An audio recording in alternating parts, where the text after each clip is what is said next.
বন্ধুরা, আমি চৈতালি। হাসি খুশি চৈতালি চ্যানেলের পক্ষ থেকে সকল বন্ধুকে আমার আন্তরিক শুভেচ্ছা জানাচ্ছি। বন্ধুরা, আজও আমি বেশ কিছু চরম হাসির জোকস উপস্থাপন করতে চলেছি। আপনারা এই জোকসগুলি শুনুন, আশা করি আপনাদের খুবই ভালো লাগবে। চরম হাসির জোকস।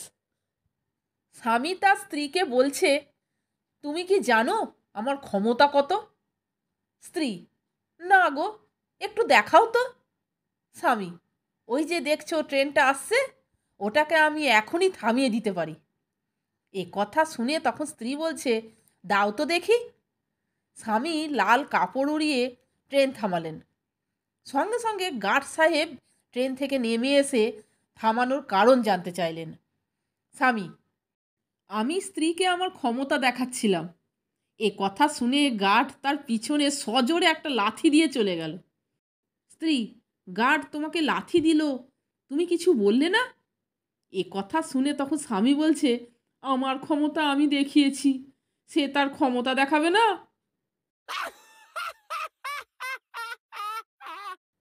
বন্ধুরা, আরেকটি মজার জোকস বলছি, শুনুন।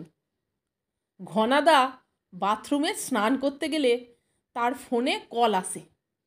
ঘনা বৌদি গিয়ে দেখে ফোনে নয়নমণি নাম লেখা। কিছু পরে আবার একটা ফোন এলে দেখে মনমোহিনী। আবার একটা ফোন এলে দেখে প্রিয়ভাসিনী। বৌদির সন্দেহ হলে নিজের ফোন থেকে ঘনাদাকে ফোন করলে দেখে তাতে নাম আসছে দাঁত খিচুনি। শেষ পাওয়া খবর অনুযায়ী ঘনা এখনও বাথরুমের ভিতর থেকে দরজায় ঠক ঠক করে যাচ্ছে।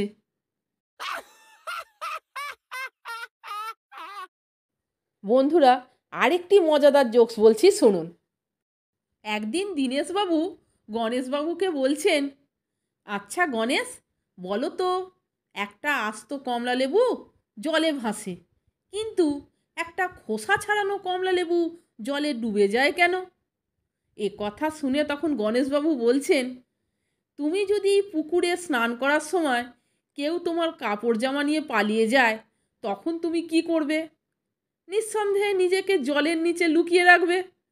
কমলা লেবুও তাই করে।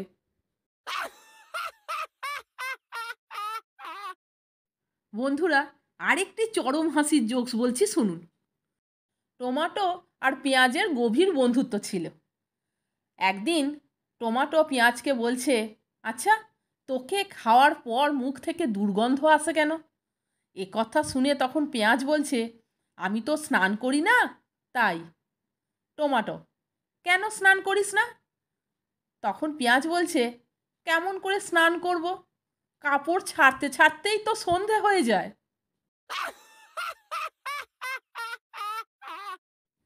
বন্ধুরা, আরেকটি মজাদার জোকস বলছি, শুনুন। রতন তার বন্ধু বিমলকে বলছে, ভাই, 500 টাকা ধার দিবি? বিমল, ঠিক আছে, এই নে 500 টাকা। রতন, ভাই, তোর ঋণ আমি কোনো দিন শোধ করতে পারবো না। কয়েক মাস পর বিমল রতনকে বলছে, ভাই, অনেক দিন তো হলো, এবার আমার টাকা ফেরত দে। রতন, দেওয়া যাবে না। বিমল, কেন দিবি না? রতন, আমি তো দেওয়ার সময় বলেছিলাম তোর ঋণ আমি কোনো দিন শোধ করতে পারবো না। এ কথা শোনার পর বিমল রতনকে দিয়েছে এক ঘুষি। বন্ধুরা, আরেকটি মজাদার জোকস বলছি, শুনুন। একটি অসাধারণ সুন্দরী যুবতী একটা ওষুধের দোকানের সামনে চুপ করে দাঁড়িয়েছিল। মনে হচ্ছিল যেন সে দোকানের ভিড় কমার অপেক্ষায় ছিল। দোকানের মালিক তার দিকে বেশ সন্দেহের দৃষ্টিতে তাকাচ্ছিল। মাঝে মাঝে ভাবছিল, সে এমন কিছু জিনিস কিনতে এসেছে সেটা নিতান্ত গোপনীয়, কারুর সামনে সে বলতে বোধহয় লজ্জা বোধ করছে। সমস্ত কিছু দেখে দোকানদার মনে মনে ভাবল, ওষুধের বিক্রি কমে কমুক, সুন্দরী যুবতীটি কি প্রয়োজন সেটা আগে জানা দরকার। অনেকক্ষণ দাঁড়ানোর পর অবশেষে দোকানটা একটু ফাঁকা হলো। কোনো গ্রাহকই আর ছিল না। মেয়েটি দোকানে ঢুকলো আর মালিককে একটু আস্তে আস্তে ইশারায় ডাকলো। একেবারে মৃদু সুরে সলজ্জ ভঙ্গিতে একটা কাগজ দোকান মালিকের দিকে এগিয়ে দিল আর অতি সুরেলা ভঙ্গিতে প্রায় ফিসফিস করে বলল, কাকু, আমার না কি যে বলি, আমার না এক ডাক্তারের সঙ্গে বিয়ে পাকা হয়ে গেছে। আর আজ না ওনার প্রথম চিঠি পেয়েছি।